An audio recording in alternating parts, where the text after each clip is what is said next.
Question को हम trick से सॉल्व करेंगे। एक ही लाइन का क्वेश्चन है, आपसे ज़्यादा नहीं पूछेगा एग्जाम में। क्या पूछ लेगा आपसे एग्जाम में? यही पूछेगा। क्वेश्चन क्या है, ट्रिक से आप एक ही लाइन में ख़त्म कर दोगे क्वेश्चन को, और फिर पूछेगा इनमें से कोई एक ही चीज़। देखो सबसे पहले क्वेश्चन को एक बार समझ लो। तीन संख्याओं, देखो तीन संख्याएं होगी दी है ना, कितनी संख्याएं होगी दी हुई? तीन संख्याएं। और इन तीन संख्याओं में क्या होगा, जो पहली संख्या होगी ना, पहली संख्या दूसरी संख्या की दुगुनी, ठीक है ना, और तीसरी संख्या की तिगुनी, दूसरी संख्या की दुगुनी और तीसरी संख्या की तिगुनी, और इनका औसत 44 है। औसत क्या दे रखा? 44 है। तो क्या पूछ सकता है आपसे कि इनमें सबसे बड़ी संख्या क्या है, इनमें सबसे छोटी संख्या क्या होगी, या फिर पूछेगा इनमें सबसे छोटी और सबसे बड़ी संख्या का अंतर क्या होगा, या फिर पूछेगा सबसे छोटी और सबसे बड़ी संख्या का योग क्या होगा। इतने ही टाइप से इसको पूछ सकता है, इनमें से किसी एक ही चीज को पूछेगा। एक ही लाइन का क्वेश्चन है अगर ट्रिक के हिसाब से देखा जाए तो। देखो जरा गौर करना, जरा ट्रिक क्या है हमारी। हमसे ट्रिक के हिसाब से निकलेगी पहली संख्या। ट्रिक के हिसाब से क्या निकलेगी हमारी?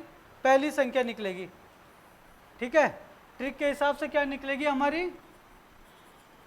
पहली संख्या। पहली संख्या की ट्रिक बता रहा हूं मैं आपसे। पहली संख्या निकल के आ जाएगी। कैसे आएगी?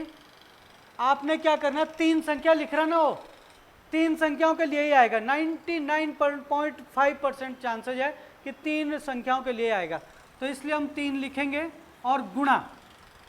अब देखो तीन संख्याओं में पहली संख्या दूसरी संख्या की क्या है? दुगुनी।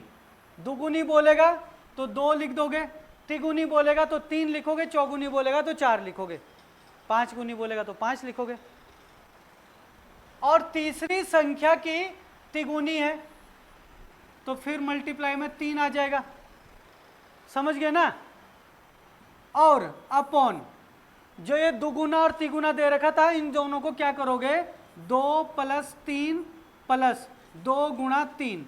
अपॉन में क्या करना है आपने? इन दोनों को पहले जो दुगुना तिगुना दे रखा है एक बार जोड़ोगे और एक बार जोड़ के आपने गुणा करना है, लेकिन ऊपर सारी की गुणा होगी, दुगुने की भी गुणा होगी, तिगुने की भी गुणा होगी, और इसके साथ तीन इसलिए आएगा क्योंकि क्या है? तीन संख्याएं हैं।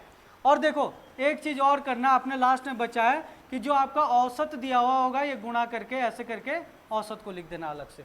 बस इसको सॉल्व करना, आपका एक ही लाइन में आ गया। इतना जबरदस्त क्वेश्चन है ना, एग्जाम में आते रहता है, बार बार आएगा, कंफर्म है ये। लेकिन इस क्वेश्चन को अगर हम लॉन्ग मेथड से करें तो बहुत ही ज़्यादा टफ हो जाता है, बहुत ज़्यादा। अगर मैं बताऊंगा ना, आप ये बोलोगे बस सर रहने ही दो, आधे में ही बोलोगे, आधे में ही छोड़ दो सर, करो ही मत, ऐसा हो जाएगा ये क्वेश्चन। लेकिन यहाँ पे देखो ट्रिक से कितना आसानी से निकल रहा है। देखो क्या करना है, सॉल्व करने का भी देख लो, थोड़ा सा मैं खींच के लेके चलता हूँ ताकि आपके एक एक स्टेप समझ में आएंगे, सॉल्व भी कैसे क्या आता है। जिनकी मैथ अच्छी उनको तो पता हो, सीधा झटके में ही निकाल देंगे। लेकिन आपको क्या करना है, इसको रहने दो, कोई बात नहीं। 3 × 2 × 3 बटे, इसको देखो, इसकी मल्टीप्लाई करोगे। सबसे पहले मल्टीप्लाई, जब अब भाई बोर्ड मास का रूल भी क्या होता है, सबसे पहले भाग, भाग के बाद गुणा, और सबसे लास्ट में प्लस माइनस करते हैं। तो भाग तो यहाँ है नहीं, तो गुणा को करेंगे पहले, तो मल्टीप्लाई वाला करेंगे। तो 3 दूनी 6, 6 और 3 9, और 9 और 2 11, 11 आ जाएगा। और गुणा में क्या है आपका? ये 44 है। तो ये हो गया आपका 11 चौक 44। कर दो इनकी सबकी गुणा, क्या हो रहा भाई? देखो 3 दूनी 6 और 6 × 18, 18 × 54, 18 चौक 72, तो 72। तो आपकी तीसरी संख्या, जो आपकी पहली संख्या थी, हमारी पहली संख्या थी, वो निकल के आ गई कितनी? 72। पहली संख्या 72 हो गई। अब देखो भाई दूसरी संख्या और तीसरी संख्या तो आपकी बड़े आसानी से निकल जाएगी। उसने क्वेश्चन में कहा कि तीन संख्याओं में पहली संख्या दूसरी संख्या की दुगुनी है। जब पहली संख्या दूसरी संख्या की दुगुनी है तो दूसरी संख्या क्या हो जाएगी? इससे आधी हो जाएगी, यानी कि कितनी हो जाएगी? 36। तभी तो 36 दूनी 72 है। तो पहली संख्या दूसरी संख्या से दुगुनी हो गई, तो दूसरी भी मिल गई। और तीसरी संख्या की तिगुनी है, तो पहली संख्या तीसरी संख्या की तिगुनी हो गई, तो इसका मतलब ये क्या होगा? 24।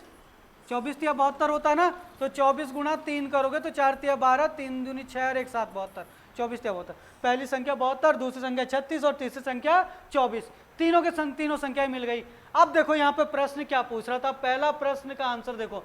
पहला प्रश्न पूछ रहा था इनमें सबसे बड़ी संख्या क्या होगी, तो 72 है, 36 या 24, तीनों संख्याएं मिल गई ना, मैं तो 72 सबसे बड़ी है।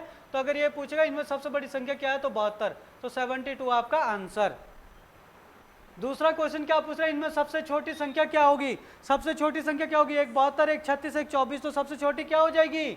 24, 24। तो दूसरे का आंसर आ गया 24।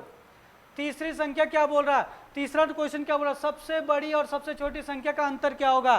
तो सबसे बड़ी तो है 72, सबसे बड़ी क्या है 72, और सबसे छोटी क्या है 24।